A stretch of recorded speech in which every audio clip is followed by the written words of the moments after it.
Hola, ¿qué tal? ¿Cómo están? Soy el narrador de esta película que se llama Theoretically... No, esa era otra. Esta película se llama... ¿Cómo me dijeron que se llamaba la película? Hola, ¿qué tal? ¿Cómo están? Soy el narrador de Complot Internacional Anti-Latinoamericano. Tengo el honor de dirigirme a ustedes para hacerlos partícipes de mi subjetividad con respecto de algunos eventos sociales que a veces hay que compartir.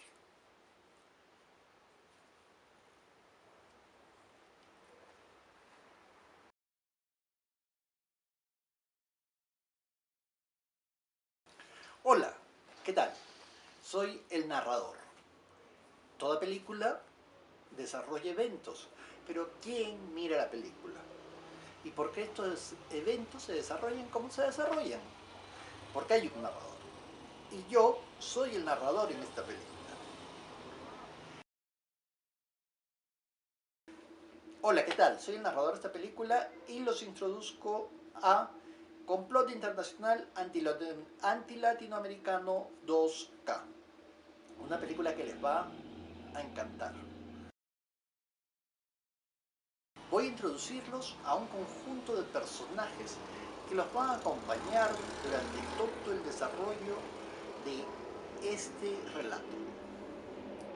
A ver, primer actor, adelante. ¡Aló! ¡Cuatro ajos!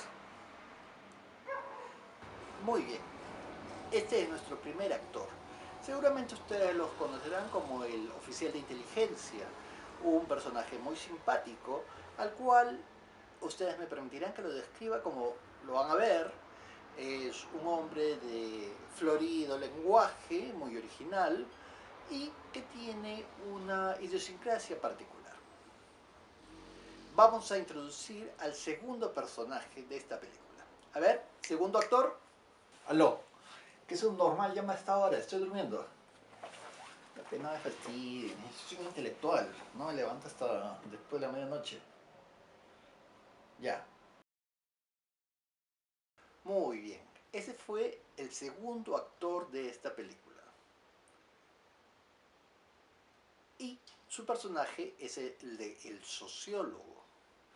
Muy carismático a su manera, es decir, increíblemente perspicaz desde un punto de vista estrictamente intelectual, un punto al cual al menos yo no tengo acceso porque solo soy un vulgar y común cuentacuentos. Pero este personaje, el sociólogo, seguramente tiene cosas interesantes que decir. Admito que más de una vez estos personajes me superan a mí y comienzan ellos a escribir su historia por lugares a los cuales yo no tendría acceso de ninguna manera. Es algo misterioso, una fuerza que se posiciona de nosotros, los narradores. Bueno, pues, veamos qué sigue. Aló, cuatro ojos, ¿qué haces? Aló. Lo que es un normal llama a un intelectual a estas horas. Yo estoy durmiendo.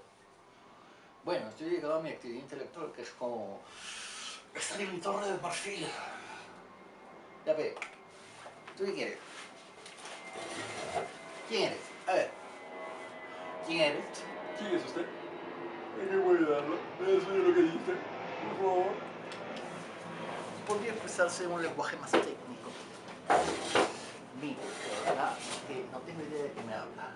¡Te hablo, pues, yo! ¿Tu superior? Oh, ya pe, cuatro ajos. Tu superior te habla. Sí, pues. No, tú que no sabes nada. Pero mira, cuando hablo yo, tú escuchas. Yo soy tu jefe. Tú sigue nomás la orden. Pero si usted insiste... Ay, qué aburrido que es usted. Ya. Ok, lo que usted diga. Ajá. Me disculpa, porque yo soy intelectual. Yo leo chistes. Sí, pe. ¿Y usted qué? ¿A mí qué? Estoy ocupadín. Ya. O sea que en su opinión eso es así. Bueno, jefecito, si usted insiste, ¿qué puedo decir yo? Ajá. Bueno, pues. Mire, tengo que confesar algo respecto a este personaje. Es algo muy característico. Es un. Probablemente un ratón de biblioteca muy persistente que es capaz de hacer algo como lo que les voy a mostrar. Adelante. Aló. Sí. Miren, me gustaría antes de comenzar realizar un pequeño paréntesis en el cual explique. Sí, sí, claro. Es un breve, muy breve paréntesis en el cual voy a explicar cuáles son.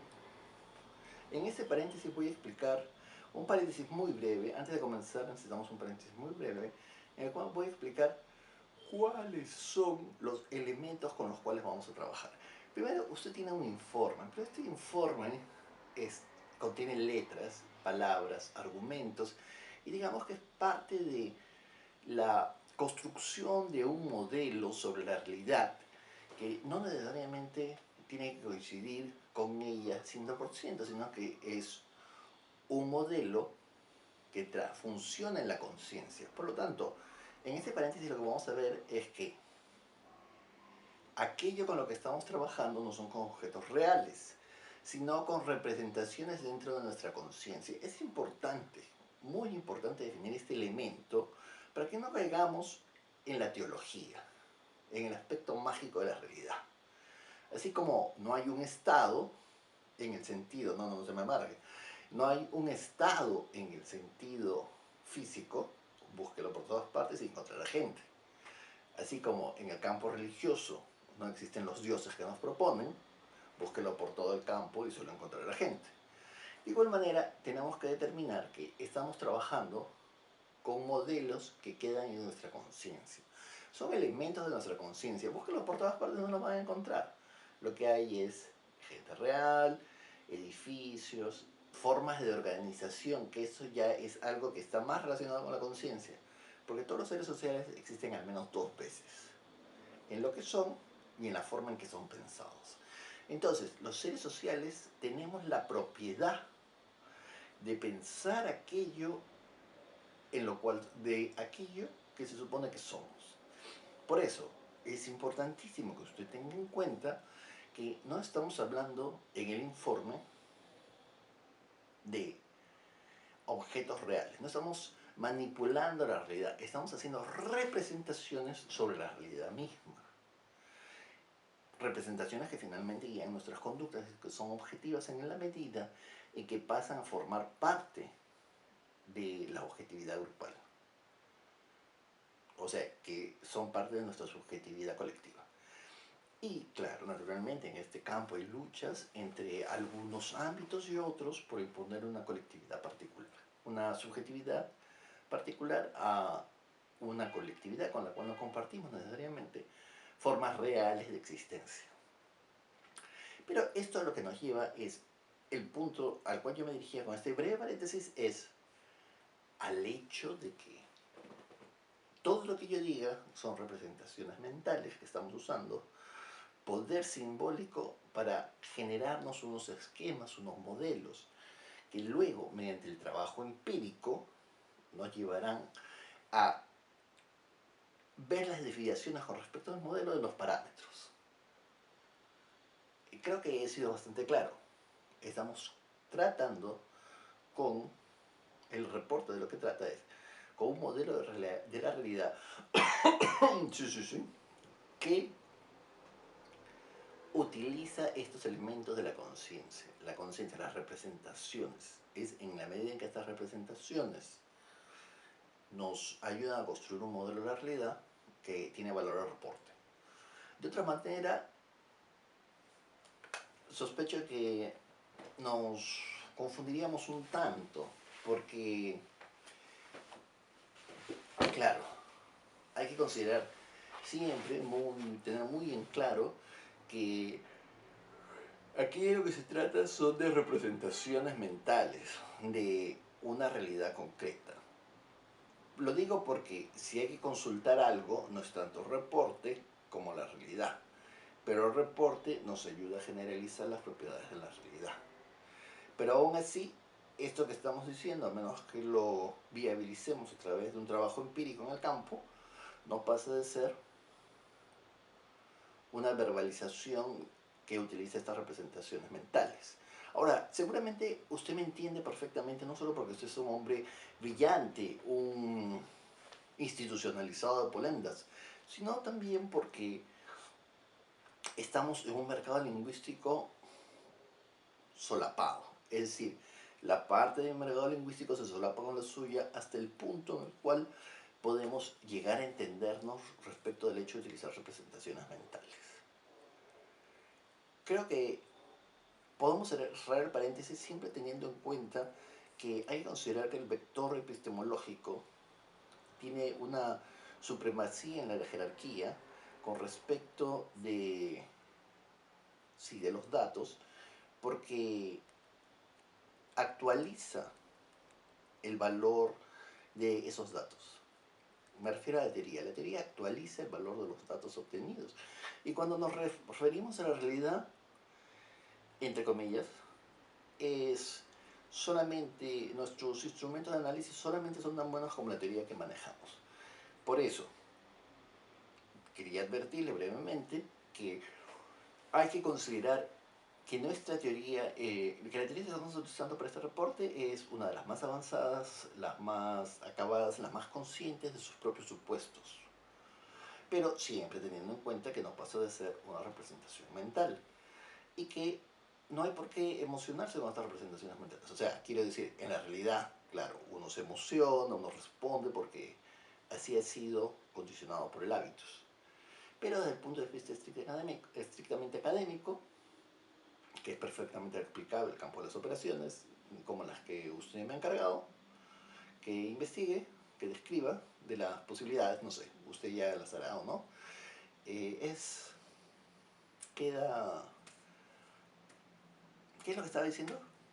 Bueno, no sé, creo que podemos cerrar por el momento este breve paréntesis en el cual le he indicado los motivos por los cuales hay que tener presente que utilizamos estos instrumentos mentales llamados concepciones, llamados puntos de vista, llamados nociones, que no son la realidad, no son los objetos de la realidad, pero que nos sirven para representar los objetos de la realidad.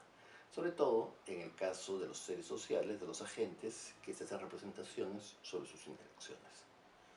Pero teniendo en cuenta también que las interacciones no son la explicación de las conductas sociales, sino la explicación de la conducta social, claro, es la interacción entre el hábitus y el campo. Sí. Considerando que el campo es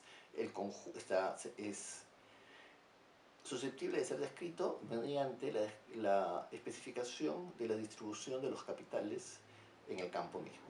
Sí, claro, capital cultural, capital económico, capital social y capital simbólico. Pero eso yo me imagino que usted, siendo claro, un héroe tan destacado, se le hará todo sumamente sencillo. Y si no, usted me preguntará lo que usted quiere saber. Muy bien, gracias. Entonces, vamos a cerrar el paréntesis en este momento. Cerrando paréntesis. Sí. Ahora continuemos con nuestra conversación. Gracias.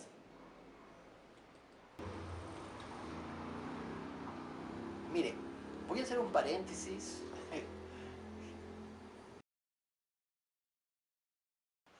¿Quién más podría hacer algo así? Un pequeño intermedio de casi 10 minutos. Es casi inconcebible. Pero continuemos.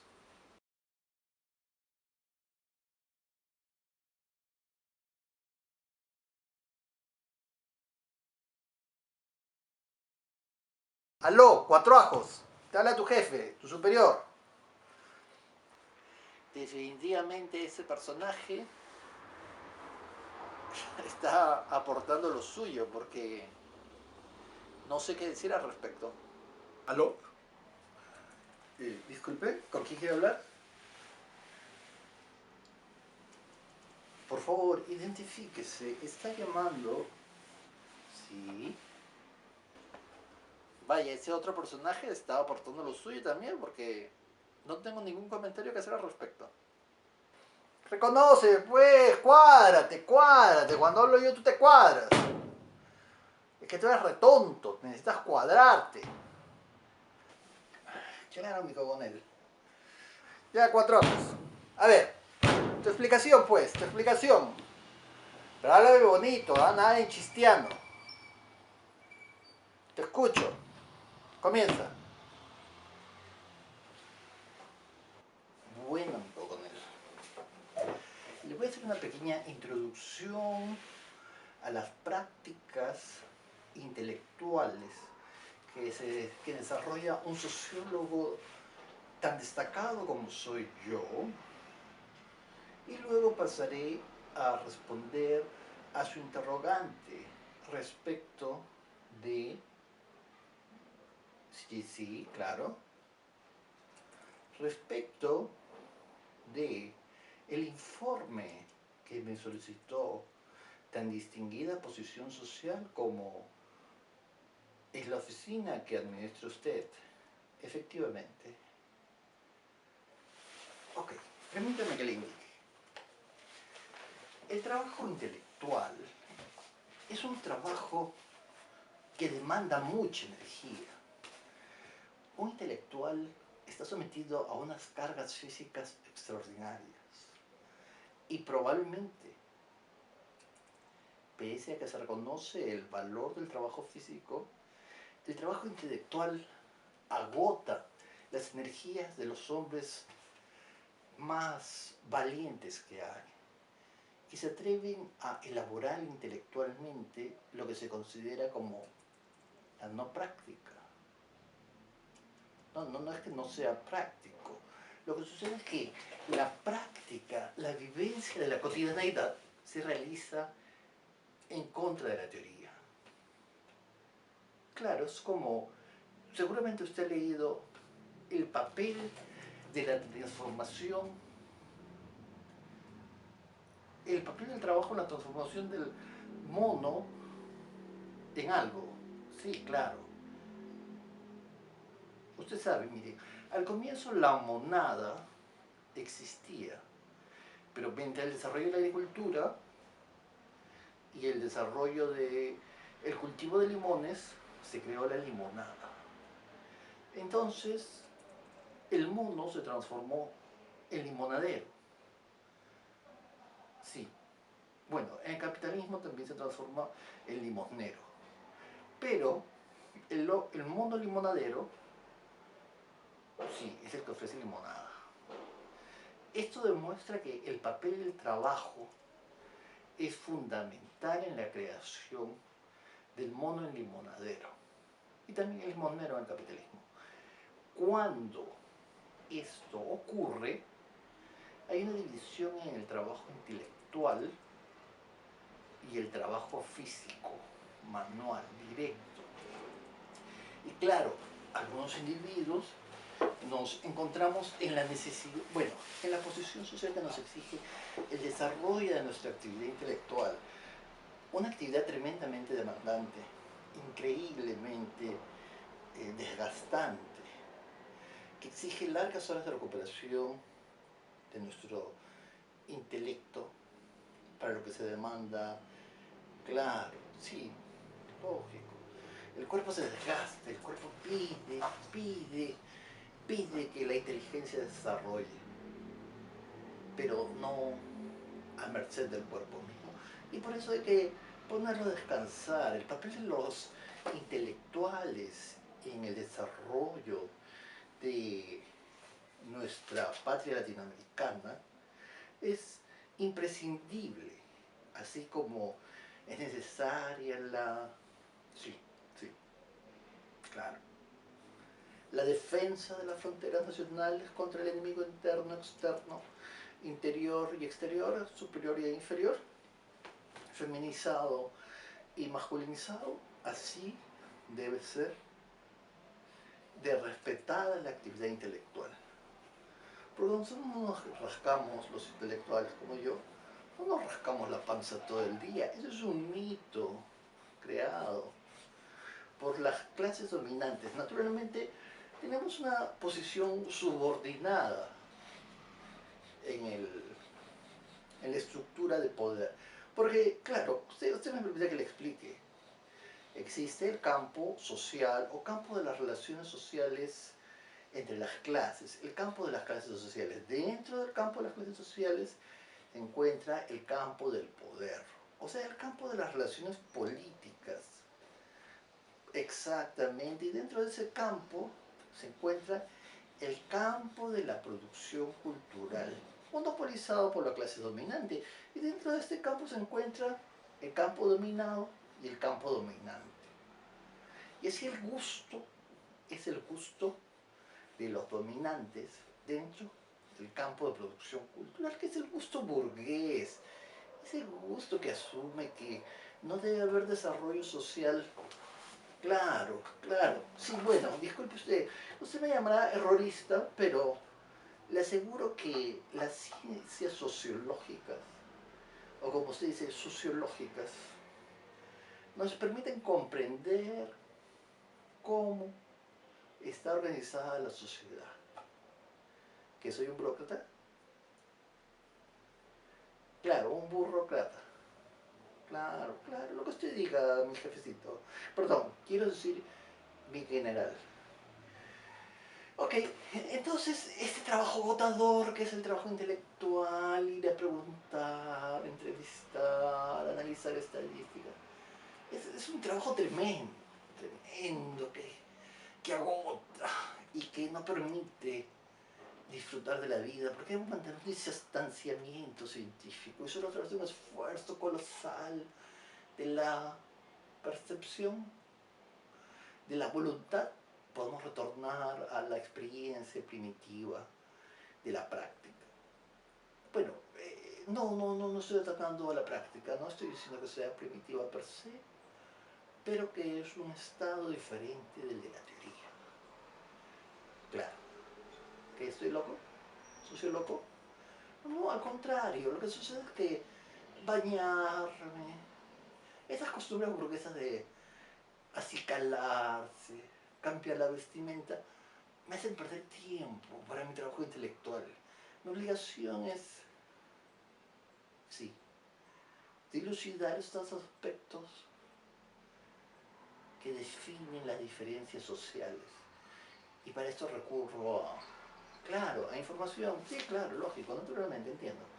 Pero permítame que le explique lo difícil que es ser un intelectual, sobre todo en una sociedad dependiente y dominada. Lógico, sí, pues. Usted no creerá que le estoy contando cuentos, ¿verdad? No, por favor. Esa es una gran responsabilidad que yo me tomo totalmente en serio. Brutalmente en serio, diría yo. No hay nada más serio que un intelectual. Y eso no es una pose en lo más mínimo. ¿Cómo podría ser una pose un hombre dedicado al estudio profundo, sistemático, del conocimiento elaborado, claro, desde un punto de vista de una clase, de una posición social, que determina mis gustos, pero con el mayor desinterés? Mire, es tan desinteresado que a nadie le sirve lo que yo digo porque, bueno, a usted le sirve, claro, usted me paga. Sí, mi coronel. Mire, mi coronel. Mire, mi coronel, yo estoy absolutamente de acuerdo con usted. Es importantísimo. Bueno, entonces, ahora que ya le expliqué lo difícil, lo complejo que es llevar una forma de pensamiento ordenada, que se refleje en nuestros instrumentos de trabajo, en nuestra sistematización de las informaciones, creo que ya... Caramba, eso sí que estuvo muy bien explicado.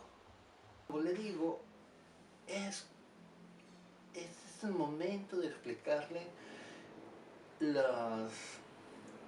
los alcances de la investigación que he desarrollado para cumplir con los altos fines del uso del poder en nuestra sociedad. efectivamente, como usted quería. Mire que he escarbado muy detenidamente hasta lo más profundo de las fuentes intelectuales a las que tenía acceso bajo su patrocinio. Y he hecho algunos hallazgos muy interesantes. Muy, muy interesantes. Sí, sí, sí, claro. Bueno, sí. Es que, como yo le venía diciendo, el trabajo intelectual necesita una, una mirada especial, una imaginación sociológica que se exprese en la relación con el objeto de estudio. Sí, pero es que ya son obsesiones superadas, pues, mi general. Mi cogonel. Sí, mi cogonel. Ok, mi general. Ok. Mi general. Ok. Fíjese, mi cogonel.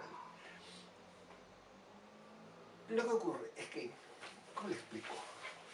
A ver, es un concepto difícil, pero hay que enfrentar. Mire, lo que ocurre es que las relaciones con los objetos de estudio deben considerar el campo de los posibles.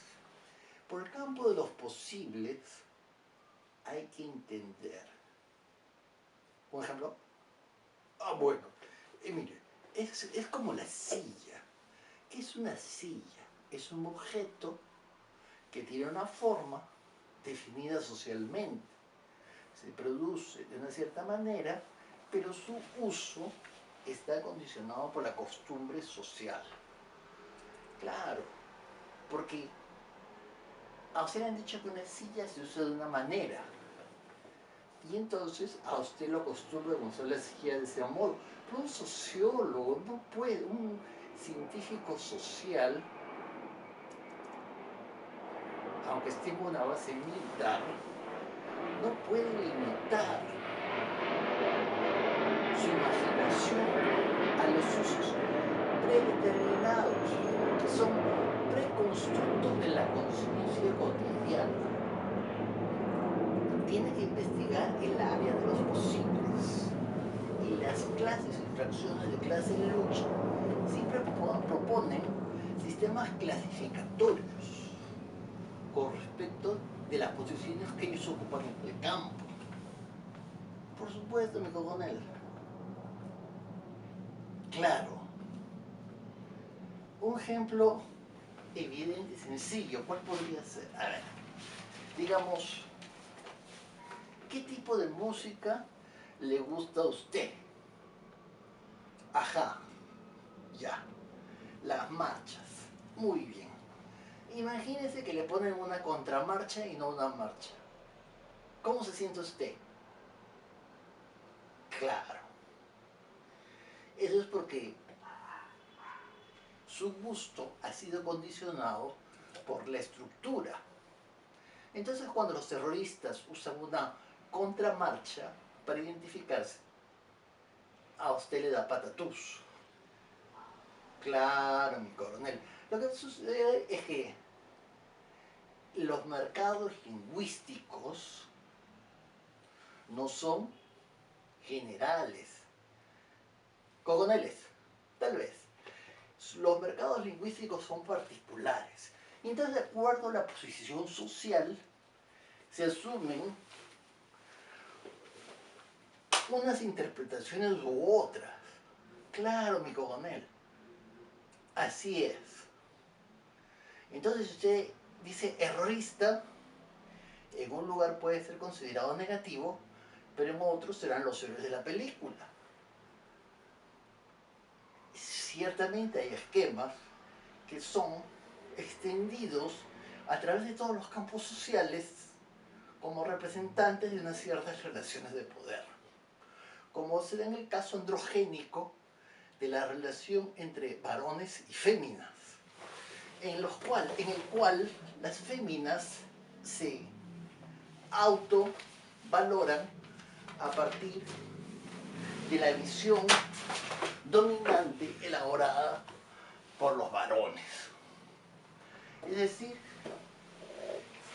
sí, claro, pero hay que tener en cuenta que estas dualidades, estos conceptos... Disculpen, voy a tomar nota porque he hecho algo extraordinario. Así que voy a tomar nota. Dualidades. Dualidades.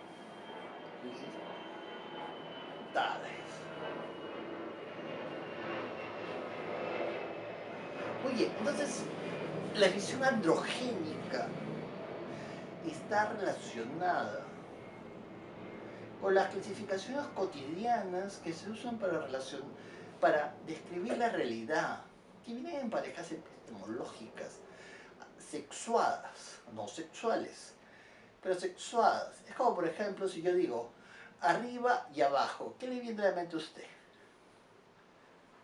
Claro, es como los grados. El que tiene más grados está más caliente y el que tiene menos grados está frío. El frío está muerto y el caliente está que revienta, pero está lleno de energía, de fuego. Entonces usted puede ver esta pareja, caliente, frío, más grados, menos grados, mayor poder militar, menor poder militar. Y esta configuración androgénica en la cual los varones han dicho, ¿qué? ¿Hizo qué? No, señor, ese es un actor de cine. Entonces, es que, sí, claro, se necesita cierta neutralidad. La neutralidad intelectual no puede permitirse ser dominada por la visión androgénica. De nuevo el libro sobre el mono y la limonada. El papel de trabajo en la transformación del mono en limonadero. Previamente existió una sociedad regida por las féminas. Pero cuando se descubre cómo es que los seres sociales se reproducen, son reproducidos socialmente y también físicamente, entonces hay un cambio del poder. Claro, mi coronel. Ya a esto vengo, que hay una estructura, una cosmología social impuesta naturalmente por los varones que hace que las féminas se identifiquen como femeninas a partir de sus esquemas de percepción y de valoración y de acción. En este ejemplo podría ser reproducido una gran cantidad de veces, porque los preconstructos de la vida cotidiana funcionan así. Es como si yo le digo, comando e intelectual. ¿A usted con qué lo relaciona? Ah, con rápido y lento. Muy bien. ¿Y eso con qué lo relaciona? Con listo y con menso. Ya, perfecto. ¿Y con qué más lo relaciona? Con un hachazo y con un bichito. Ya, ok, qué amable es usted. Muy bien, entonces ahí tenemos un conjunto de categorías que están en función de la visión androgénica. En vez de ser conceptos relacionales puros, están determinando esta visión del poder que se reproduce en los diferentes ámbitos sociales y que se ven incorporados como un capital cultural en el cuerpo de los miembros de la sociedad. Claro, claro.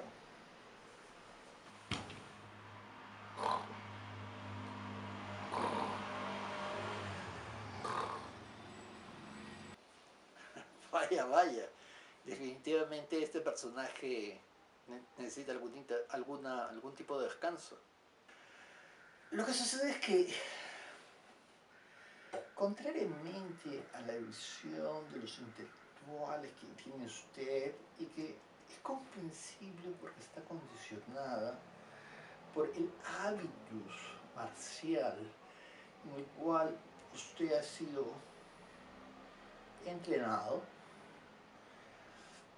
le puedo asegurar que Los intelectuales no tenemos una exis particular, como usted podría imaginarse. Nosotros no, de ninguna manera estamos per se contra la exis, contra las disposiciones corporales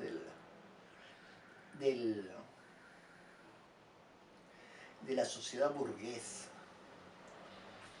Tampoco estamos contra el champú, ni lo vemos como un símbolo evidente del lavado cerebral.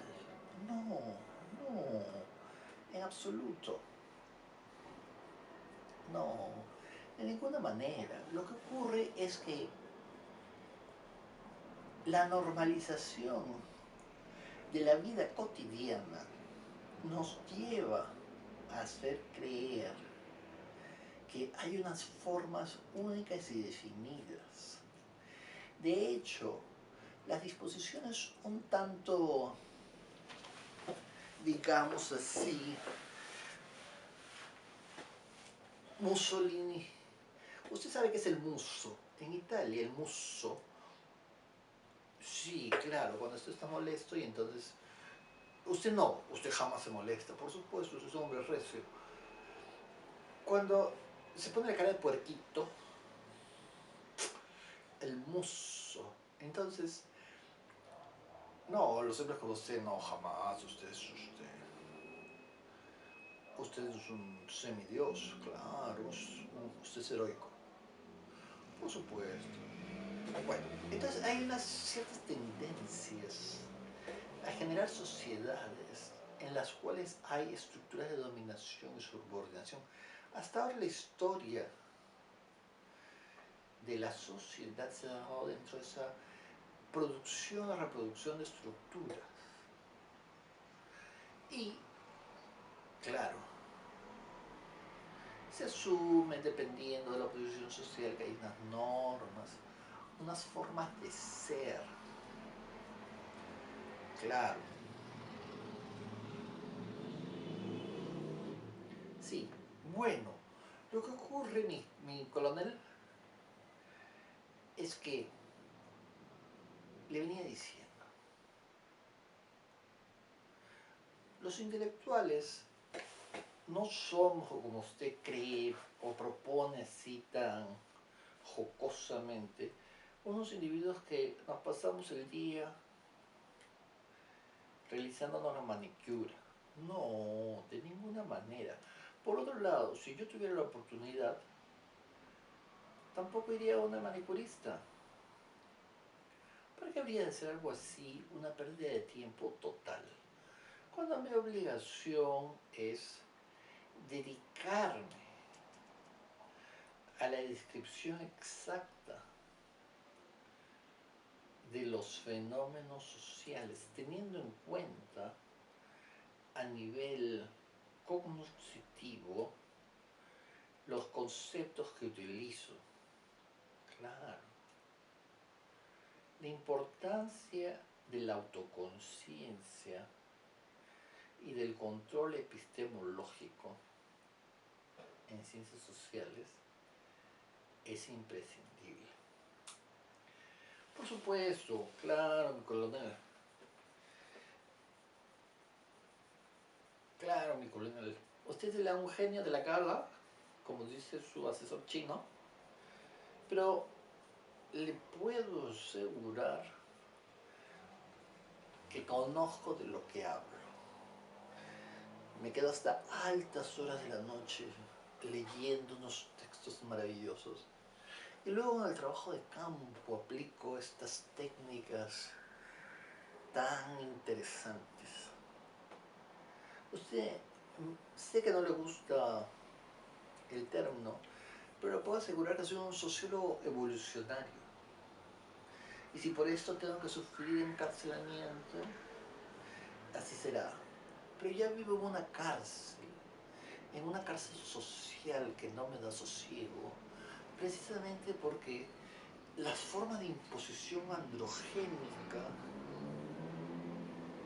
claro, lo que pasa es que yo soy una conciencia en un cuerpo humano designado como varonil, y esta conciencia varonil, claro, es definida socialmente por este sistema de dominación sobre las féminas, pero como conciencia pura, sin género, tendría que es de donde parten mis análisis. Por eso funciona, pues, mi coronel. Nada de esto es... Bueno, creo que ya es hora, sí, mi coronel, de que pasemos al análisis del reporte que le he presentado tan brillantemente con modestia y que permite que me gane mis centavitos. Bueno, mi coronel, tendrá algunos heritos antes del punto, pero llamémoslos centavitos para hacer una concesión a la conciencia pequeño burguesa o a la conciencia burguesa de los contadores de centavos. Un poco de ironía. Creo que puede ser apreciada por un hombre de su destreza intelectual y de su habilidad en el campo de la batalla. Bueno, los sociólogos también tenemos que vivir de algo, evidentemente. Muy bien, ¿qué paso a explicar el plan? Sí, también hay una evaluación obviamente necesaria de la última, no digo chabacanería, porque no es un término científico, es un preconstructo, digamos, del impulso.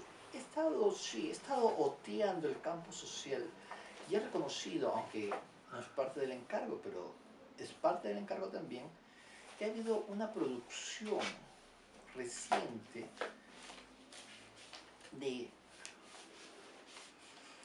unos folletos publicitarios,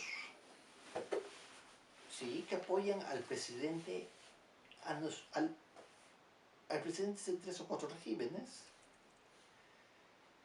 Y si usted ve, se sigue el esquema de construcción de ese folleto recomendado por los navegantes. Usted sabe que los navegantes, claro, yo sé que usted no pertenece a la rama de los navegantes, pero los navegantes tienen sus contactos.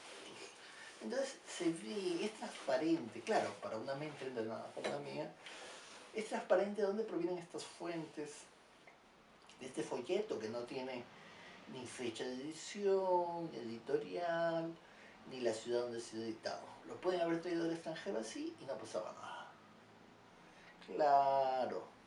Entonces no es un documento citable. O sea, se puede citar, pero empieza a despertar sospechas.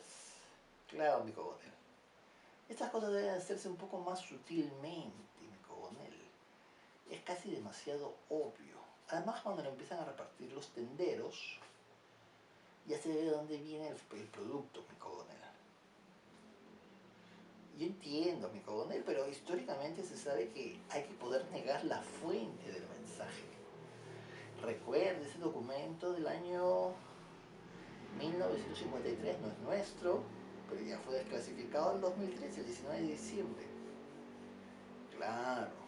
¿Ve?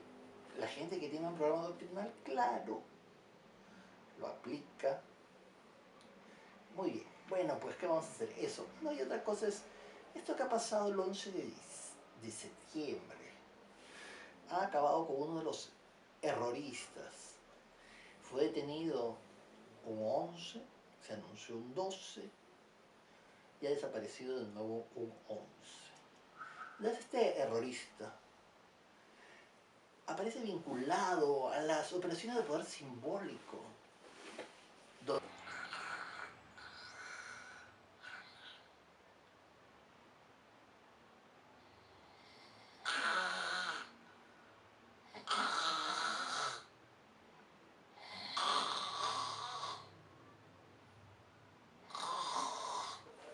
Caramba, eso sí estuvo muy aburrido. Bueno, pues entonces este errorista aparece vinculado a las operaciones de poder simbólico del espectro dominante en la sociedad. Lo que tiene que llevar a que nos cuestionemos qué tan obvio debe ser. Naturalmente para alguien como yo, que ha inspeccionado el inconsciente social en su génesis por medio de la sociología genética que muestra el desarrollo histórico de los condicionamientos sociales, en particular en su aspecto androgénico, me resultan evidentes esas operaciones, pero es un pensamiento político. Para la mayor parte de la población probablemente, bueno, mi reporte lo indica claramente, la mayor parte de la población no lo percibe, dado que no tiene categorías de percepción y de valoración necesarias para tomar esa distancia estética con respecto de la imagen. Por eso es que van a decir, cuando miren la imagen, que es tal o cual errorista, en lugar de decir es una imagen del errorista.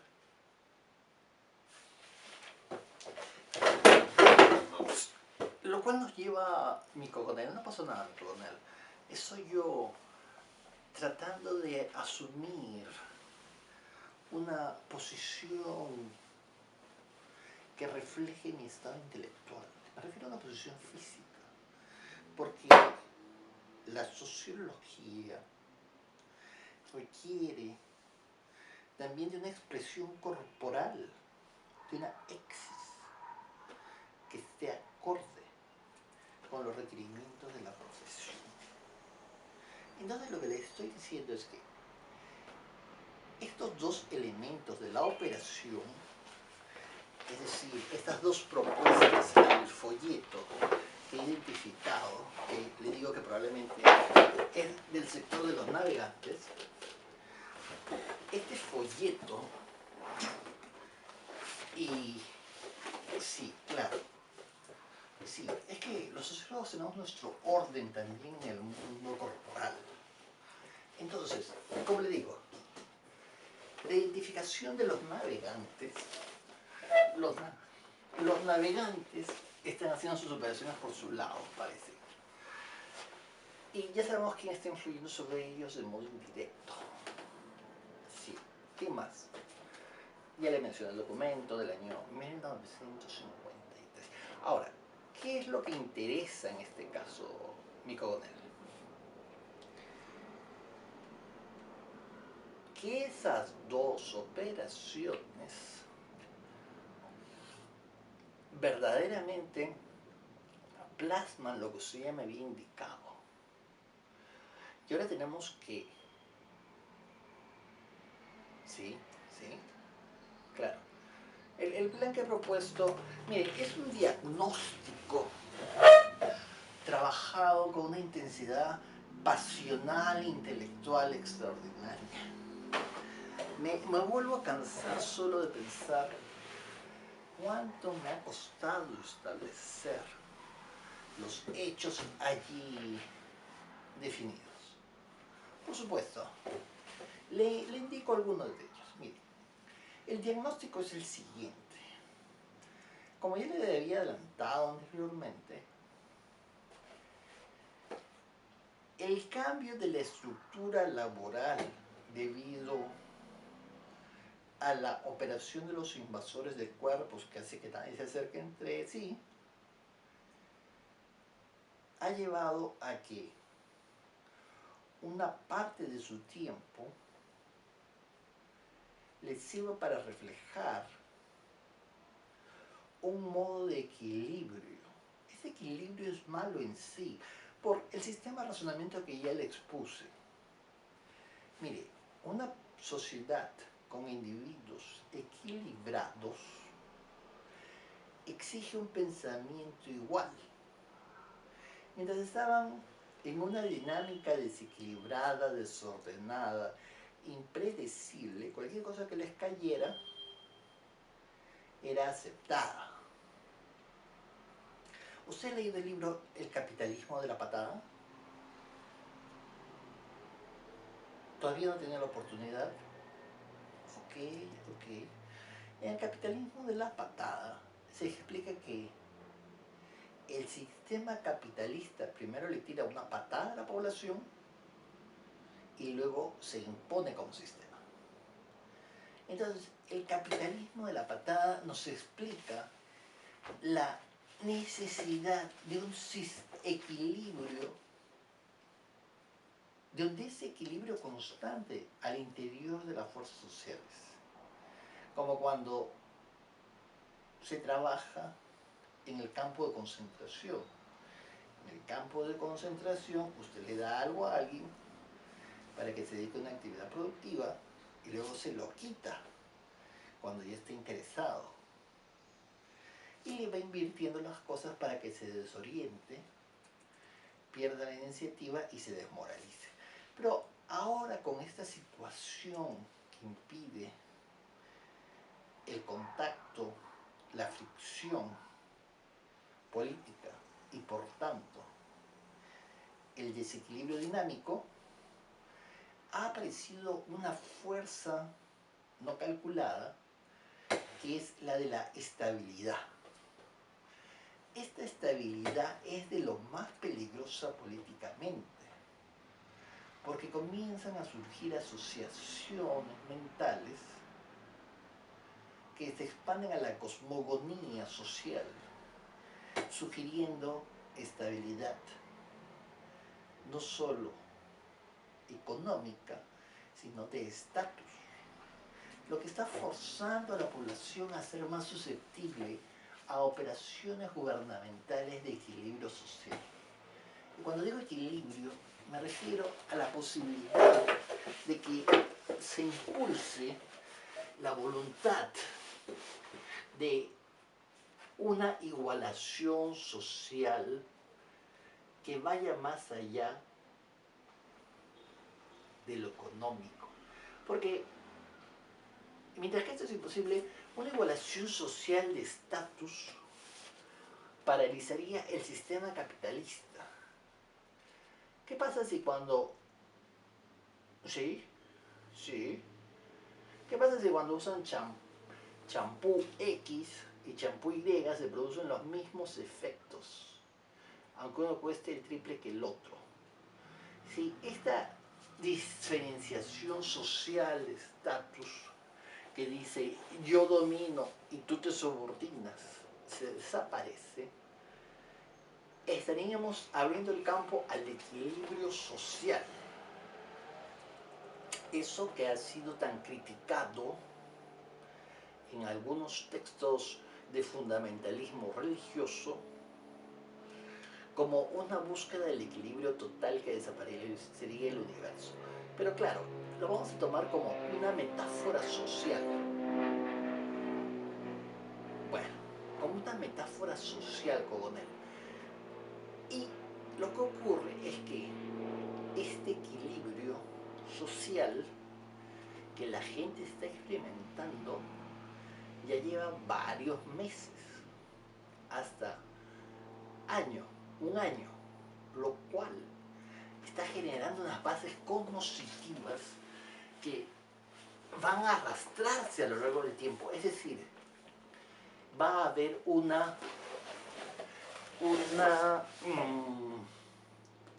inercia social que va a...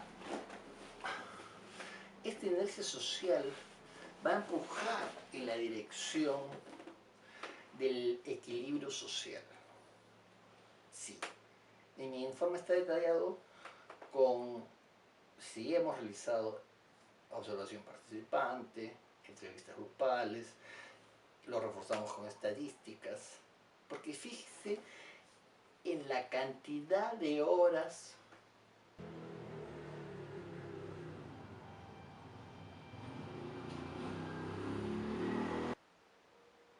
vaya, este personaje realmente necesitaba algún tipo de relajación para poder enfrentar la situación.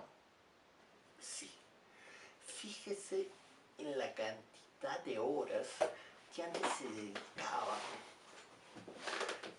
para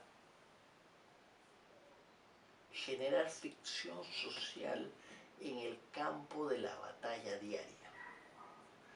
al desaparecer esta fuerza, el equilibrio psíquico se está imponiendo. La inercia psíquica se va a prolongar a lo largo del tiempo y va a generar un desmoronamiento del proceso de confusión. Si el desequilibrio dinámico es sustituido por una visión equilibrada, las diferencias sociales se van a transformar en una exigencia razonable y hasta podrá ser racionalizada. Claro, le explico. Si usted está en el campo de batalla, en plena guerra, usted está atentísimo a cualquier cosa como amenaza. Pero ¿qué ocurre si todo está en paz?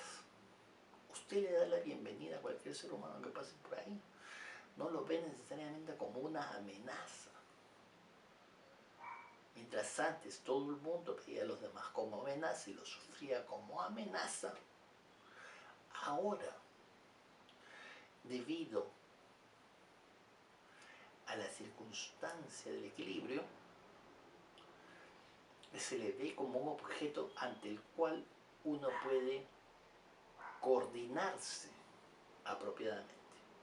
Es como tener un conjunto de cubos.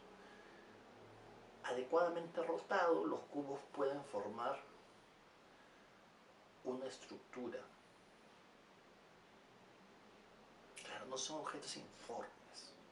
El equilibrio está generándose en las mentes. Por ejemplo, si yo le digo a usted, equilibrio, desequilibrio, ¿con qué lo menciona usted? ¿Con qué lo piensa usted? Claro, el orden y el errorismo. Muy bien. ¿Y el orden y el errorismo, qué le sugieren a ustedes? Los sanos y los enfermos. Muy bien, mi coronel. Ahora dígame, por favor, los sanos y los enfermos, ¿qué le sugieren a usted? Los números rojos, los números azules y los números rojos. Ya, siendo los rojos los negativos y los azules los positivos.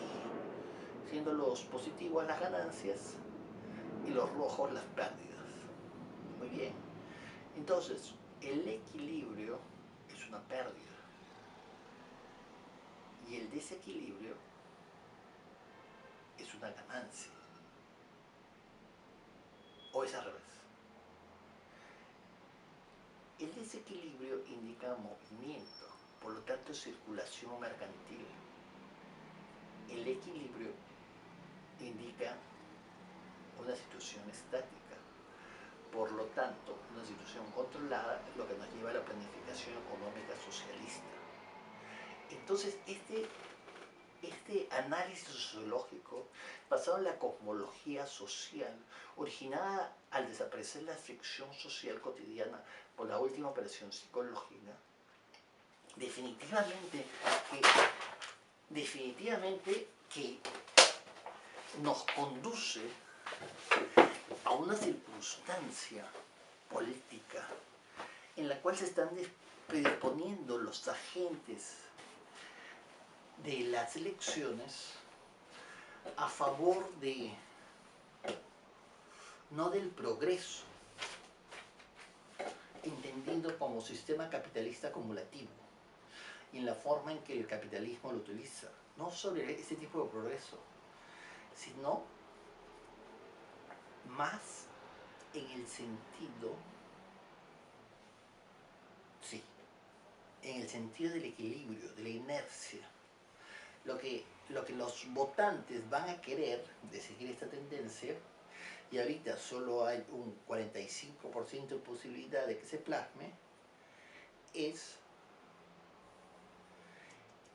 equilibrio, producción y consumo equilibrados. No van a querer una superproducción, no la van a aceptar, ni tampoco van a querer unas formas de producción que distancien a los individuos entre sí, o sea, que los deformen. Van a querer unas formas de producción en las cuales los individuos tengan relaciones recíprocas. Dominación y subordinación se van a transformar en colaboración.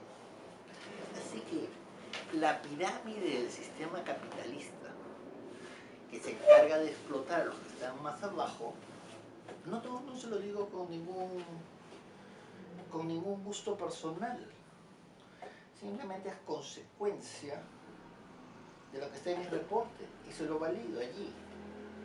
Claro, hemos realizado un tipo de encuesta también especial, que es esto con el que le explico las categorías. Y ya se están perfilando las tendencias. ¿Por qué cree que ganó el cuidador de niños? Porque ya había esta influencia de la operación previa, que como usted indicó en algún momento, no había producido los resultados esperados. Sí, pues. Entonces, se necesita un poco más de conocimiento sociológico para poder plantear una operación exitosa. Lo que yo le estoy planteando es una mezcla de opciones anteriores. Sí, claro, es que ya hay antecedentes. Claro, por supuesto, por supuesto. Pero fíjese. ¿Dónde están los coches que hacen boom? Con coches que hacen boom ya se crea desequilibrio. ¿Dónde está la devaluación? Con eso se crea desequilibrio.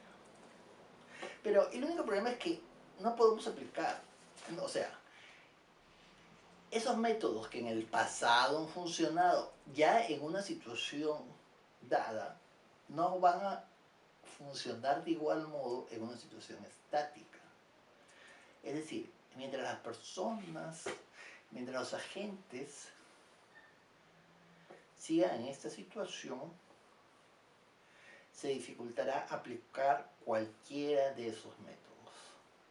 De allí que tanto el folleto que ya he mencionado, como la desaparición de este errorista, no necesariamente lleven a producir los efectos que los navegantes creen que van a producir, porque ello solo funciona en un determinado estado de la sociedad, y ahora hay una fuerza social que prefiere el equilibrio y la inercia, fuerza que no se va a poder vencer si no cambia el estado de las cosas.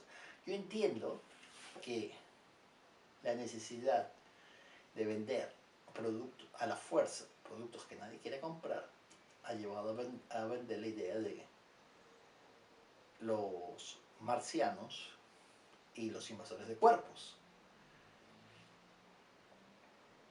Pero eso ha generado la ausencia de fricción social, absolutamente necesaria para el desequilibrio dinámico. El reporte sugiere volver a un estado previo de cosas, a menos que se utilicen algún recurso novedoso, de los cuales proponemos algunas variantes, pero que solo tienen éxito porque han sido probados en campos, en situaciones anteriores. Ahora, si no se puede revertir la situación por consecuencias de la estructura del campo, claro, lo que pasa es que hay una contradicción interna. Una contradicción interna basada en el hecho de que los más dominadores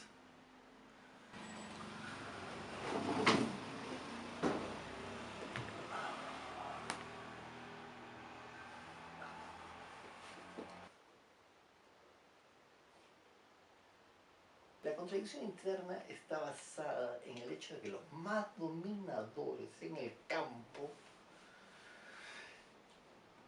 como se dice vulgarmente, tiran agua para su molino.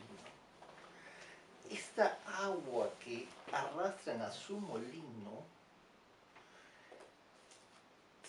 tiene un límite. Hay que tener en cuenta que el sistema capitalista es como un elástico. Tiene un límite. Si usted lo jala demasiado, puede ceder y puede no volver a su tamaño original. Y eso es lo que está sucediendo. Los más dominantes, queriendo que su capital les reproduzca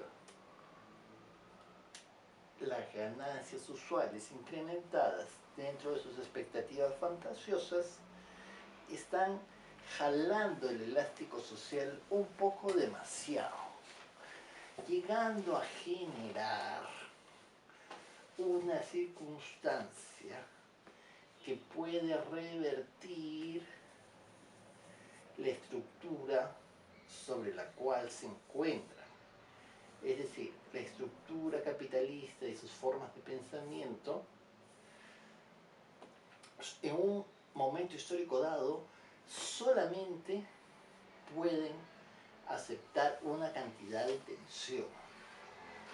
Como las expectativas capitalistas de los más capitalistas crecen por encima de las posibilidades objetivas, afectan al sistema.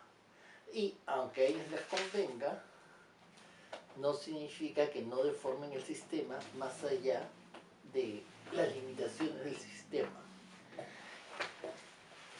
Es decir, los agentes capitalistas, al producir un capitalismo más allá de las posibilidades capitalistas, porque obviamente no se puede llamar capitalismo a un sistema en el cual la comercialización de las mercancías es la base del sistema. Lo que hay es un sistema de producción estamental que ordena a las demás posiciones sociales el consumo de su producción, deseada o no deseada. Ya no se ha repetido lo del 1929. Luego se formó un consorcio de competidores, un oligopolio, que no competía entre sí hacia los 60 y estaba bien descrito teóricamente. Y luego lo que hay ya es pura fantasía, ciencia ficción. No hay patrón oro, no hay sino un crecimiento imaginario de producciones, de producción que nadie consume y que tampoco a nadie le interesa vender. Y al estirar este fenómeno hasta sus límites, para poder justificarlo, han transformado la mentalidad general, al menos en la periferia. Entonces, los más capitalistas, para cumplir su función capitalista, están subvirtiendo el sistema sin darse cuenta. Entonces, esa es la contradicción interna del capitalismo en este momento. ¿A usted qué le parece? Ajá. Ya. Pero recuerda que estos datos no son, o sea, esta explicación teórica está respaldada por los datos existentes. No es algo que me saque, como se suele decir, del calzoncillo. Es, ¿qué? ¿Un soncillo? Ah, ok. Es la consecuencia lógica de las acciones previas, de las cuales solamente se han considerado algunos aspectos. Naturalmente, a las corporaciones poco les interesa las consecuencias sociales y aún no tendrían ningún problema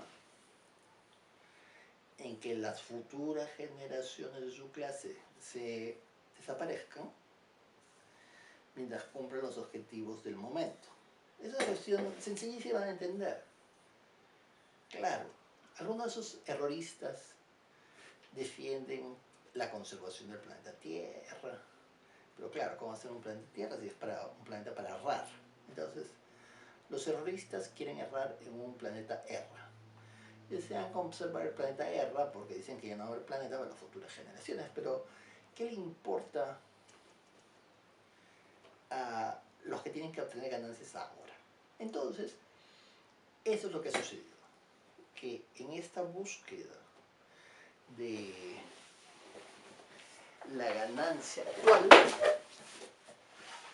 se ha generado un efecto no deseado.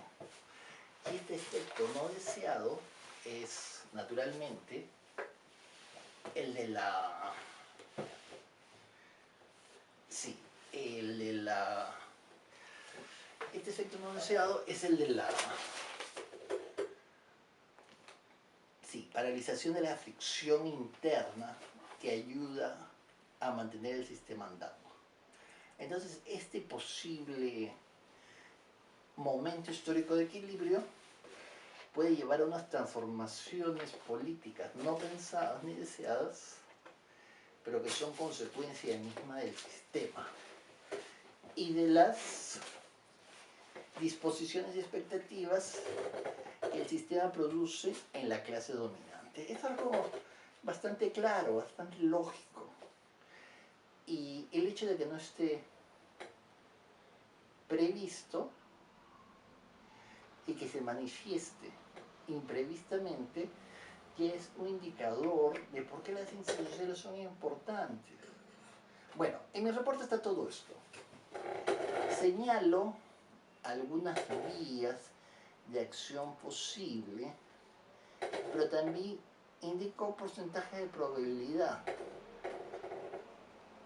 A menos, claro, que tenga yo acceso a cierta información clasificada que no me han querido proporcionar, para ver si podrían servir para la situación actual. Pero todo está en el reporte. Creo que ahora le ha quedado claro, mi querido Cogonel, la naturaleza de mi reporte. Ok. Ok, Cogonel. Le doy un ejemplo militar. No importa cuántos soldados se necesitan para tomar una posición. El sacrificio vale la pena. Pero ¿qué ocurre si para tomar dicha posición se sacrifica demasiados soldados y se queda sin soldados? Algo similar hay acá. Al perder el peso específico de la fricción social,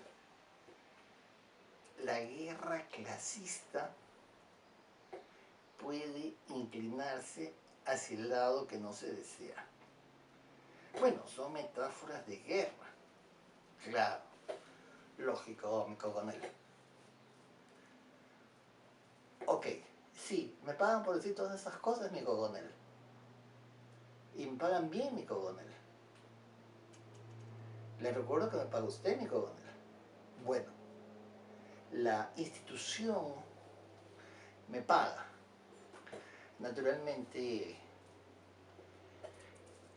claro, sí, en esas condiciones tan particulares y beneficiosas. Pero tenga usted por seguro que, aunque el dinero es importante y es un buen motivador, no es el principal. Lo que ocurre es que mis disposiciones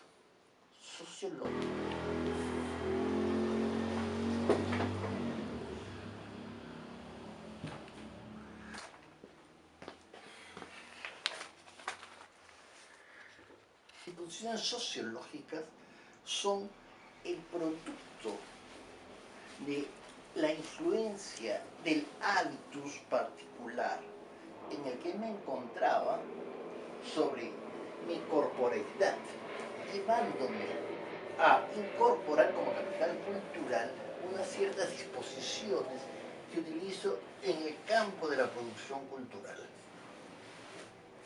Yo soy muy serio en estas cosas. Le puedo asegurar que mi actividad sociológica no es gratuita.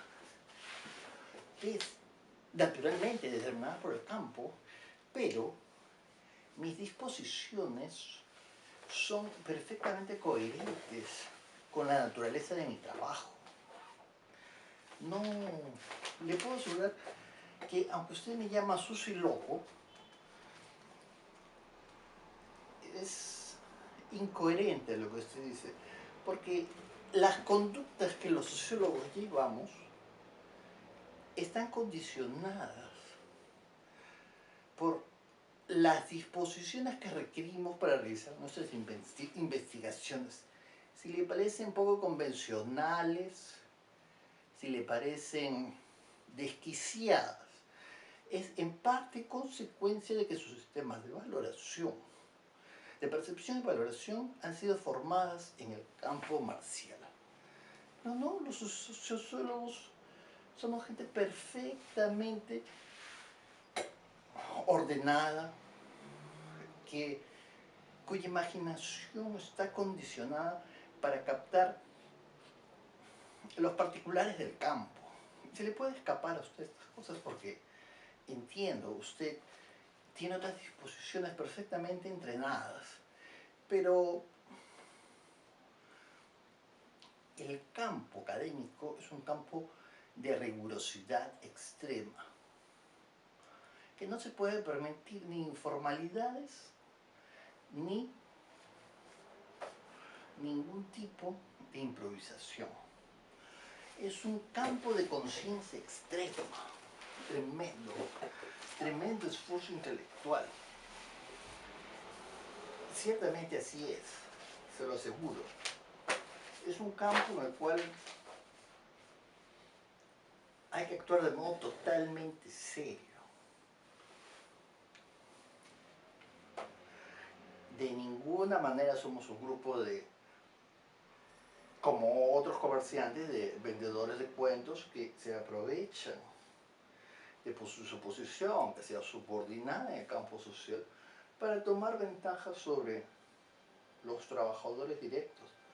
No, que va. Yo entiendo que la descripción así planteada es coherente y correcta. Y que, aunque tal apropiación de trabajo ajeno existe, no es consecuencia de la voluntad, sino del hecho de haber sido condicionado. Los sociólogos somos víctimas de los esquemas sociales preexistentes que nos hacen ser lo que somos. Mi maestro, y lo digo con orgullo, cuando yo estudié sociología hacia los años 80, inicios de los 80, en la École de Fracassadou, mi maestro, Bordellini, bueno, sí, el italiano famoso, Bordellini, indicaba que él realizaba su actividad con el mayor desinterés, las posiciones de prácticamente de la ciencia por la ciencia. Lamentablemente no eran aprovechadas, no podían ser aprovechadas por el resto de individuos sociales debido al increíble desinterés con el cual había sido realizado esta teoría. Pero, que esto es absolutamente trascendental, Bordellini hizo profesión de fe con respecto de la construcción del objeto de estudio e indicó que los trabajos más abarcantes, los estudios más abarcantes, aunque fuesen superficiales, si consideraban todos los elementos del campo, eran científicamente más provechosos que aquellas monografías dedicadas exclusivamente a describir uno de los elementos del campo. Por eso es que ustedes contratan mis servicios, porque como discípulo de Bordellini y como uno de los egresados de la École de Fracassadou, yo entiendo la importancia metodológica de considerar todos los elementos. Lamentablemente, Las posiciones dominantes no son conscientes de esto y a mí desde mi fase subordinada me toca señalar. Que si me aprovecho del trabajo ajeno, ¿qué puedo hacer? Después de todo, mis disposiciones han sido formadas para que esté contento en mi posición.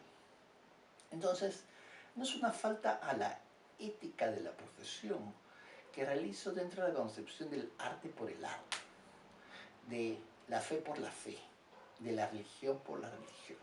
Por eso es que yo necesito, estoy imbuido del requerimiento de enterarme de estas cosas cara a cara, de ser el primero en señalarlas, de enterarme.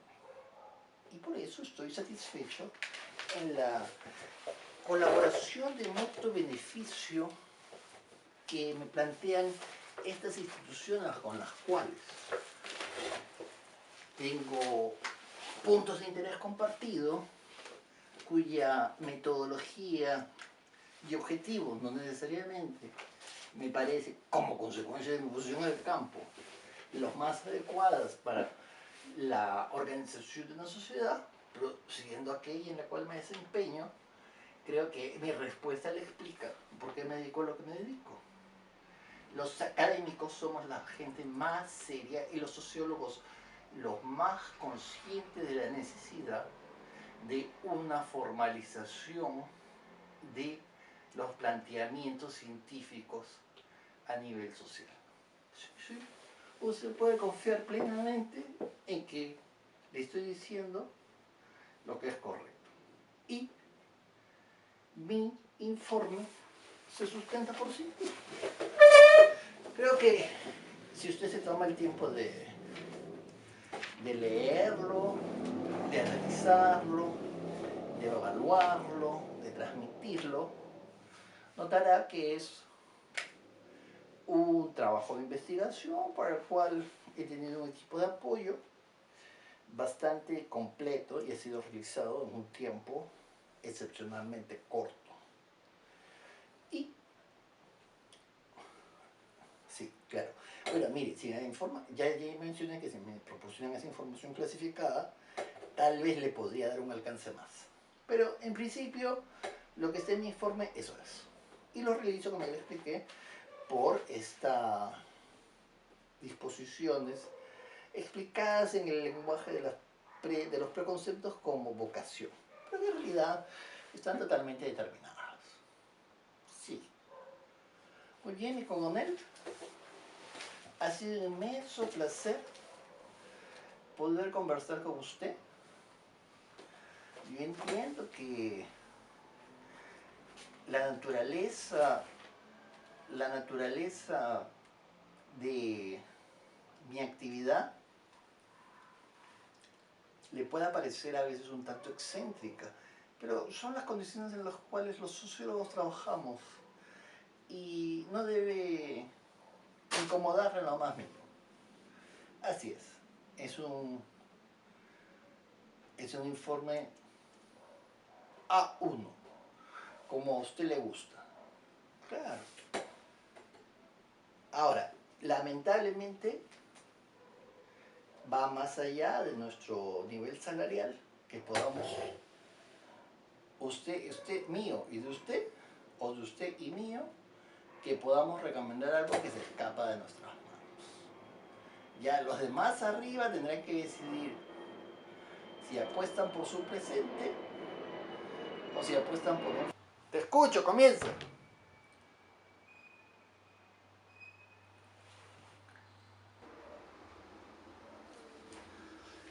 Y con esto termina Complot Antilot.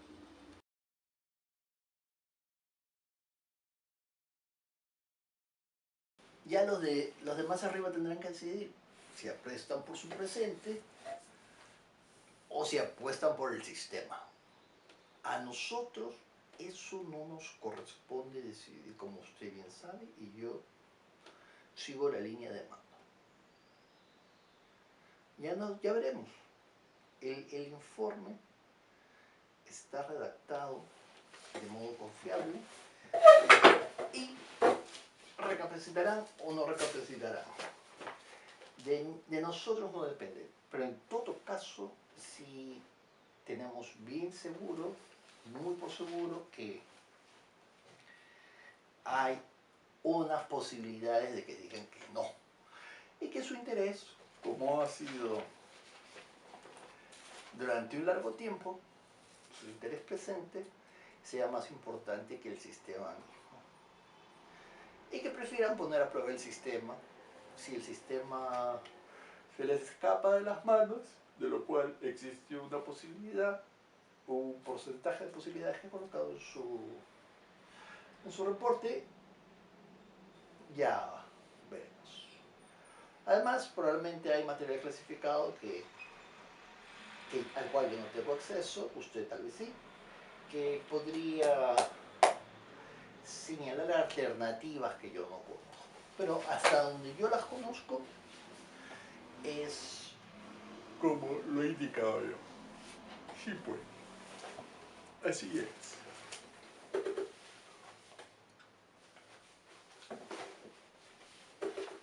perfectamente mi coronel. Muy bien.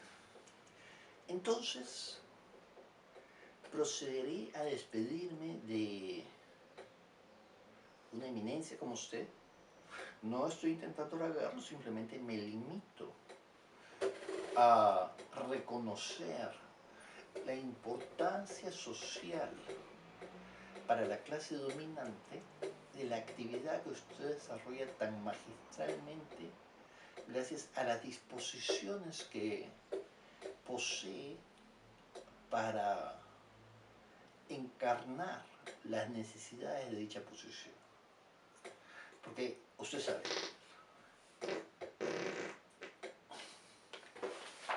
esto podría ser... No, no dije nada, mi coronel. No, mi coronel, no dije nada.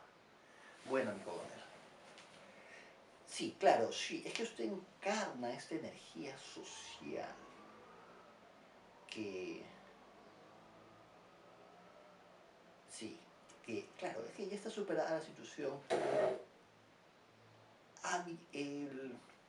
En sociología hay este nuevo paradigma. Ya no es individuo-sociedad, es hábitos y campo. Y el hábito de usted en el campo en el que se empeña es 100% idóneo, hechos el uno para el otro. Escucha, cuatro ajos, no te entendí nada. No hay problema, es que tú eres un evolucionario de fiestas infantiles. Tú de fiesta infantil no pasas. Infantil, qué ignorante. Es que tú no sabes nada, no sabes inglés. Fan en inglés es diversión. Un evolucionario de fiestas infantiles es alguien que es entonces tiene diversión en la tele. Infantile. Tú no sabes nada, tú no sabes nada. Escucha. Tel es contar en inglés. Infantil significa que dentro se divierte contando. Y tú me has contado la historia más enrevesada, más evolucionista que he escuchado hasta la fecha. Escucha, cuatro ojos. Si no te he metido 2 tiros es porque yo también quiero mi parte con este reporte. Así que está bien, tú haz nomás. Vamos a seguir las indicaciones que has puesto. Vamos a ver los resultados. De ahí en la institución van a evaluar. Y si de afuera llega la orden, machi y bilines para ti y para mí. Claro, pues cuatrajos. No, es que tú no sabes nada. Escucha.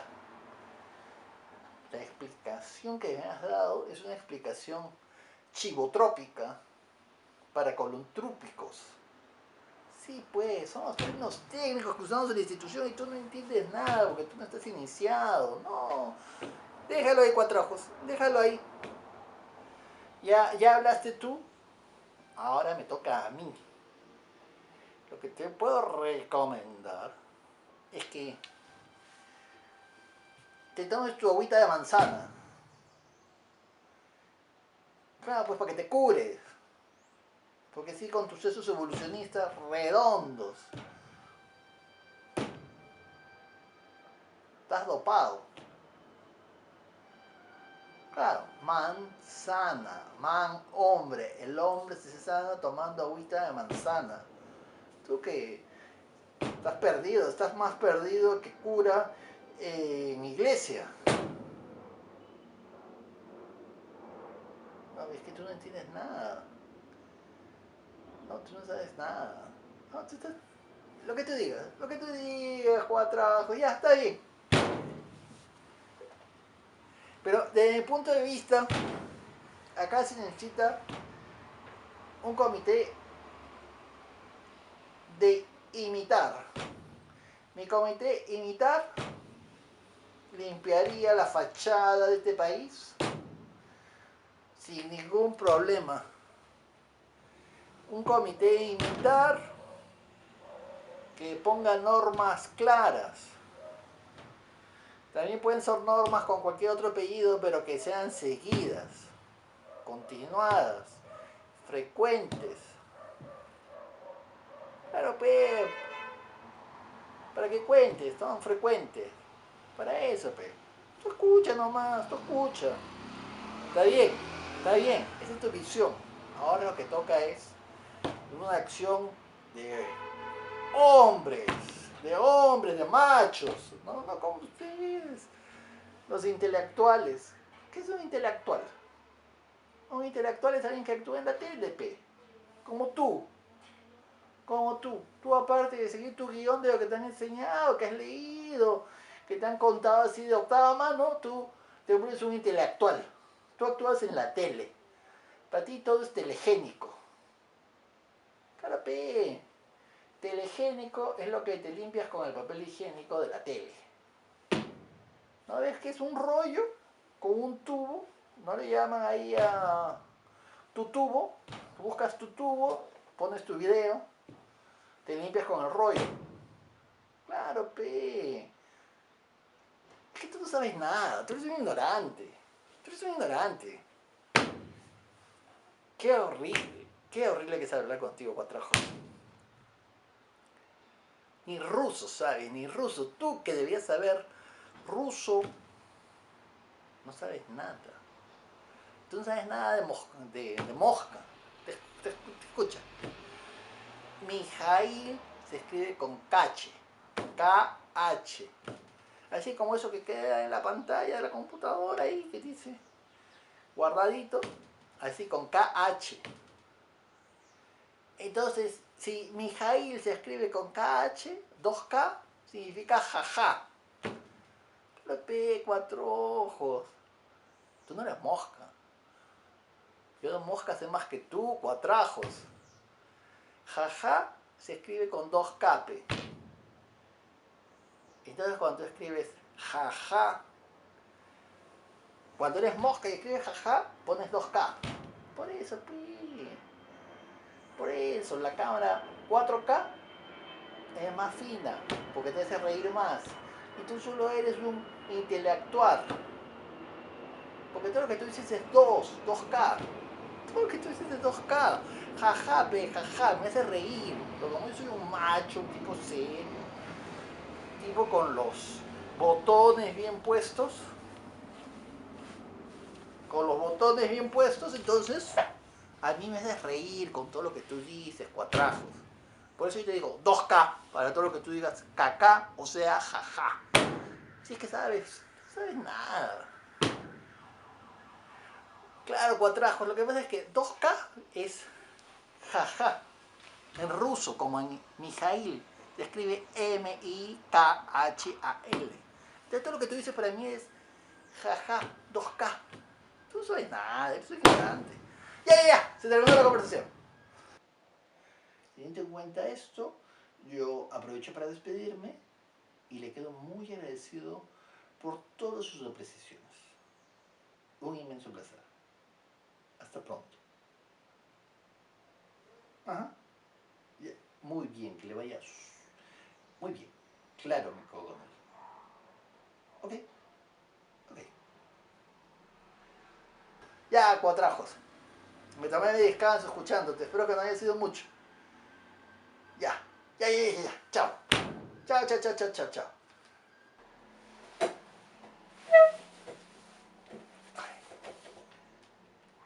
Bueno.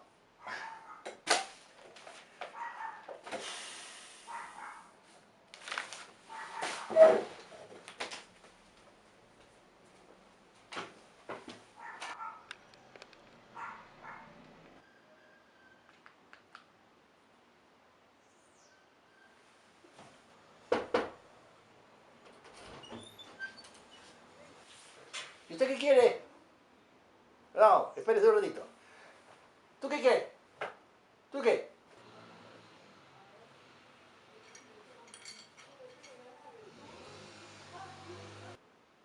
Ah, ya. Ahorita voy.